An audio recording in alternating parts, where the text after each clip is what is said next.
Hi guys! Magandang araw. Kung gusto nyo pong sumakit ang inyong ulo, paggawa kayo ng bahay.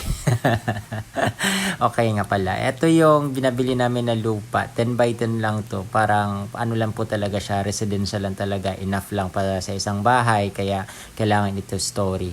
So yun, nabili namin to 2023 at yun, nilinisan na namin. Saktong-sakto kasi umuwi yung partner ko dito sa Pilipinas. Yung pinagawa namin yung stock house muna. Lagayan lang po ng mga materials kasi kapag nakabili kami, dito muna namin i-imbak. Malayo po kasi to sa bahay namin ngayon.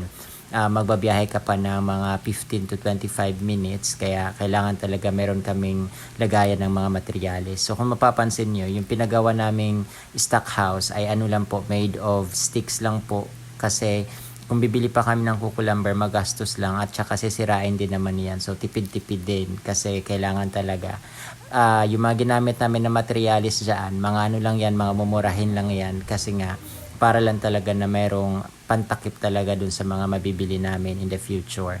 So binayaran lang naman namin dyan yung labor lang, tapos yung plywood na gagamitin namin dyan ano lang po yan, yung pinakamanipis lang din po. Progress ng bahay namin ngayon ay aabot na siguro sa 40%.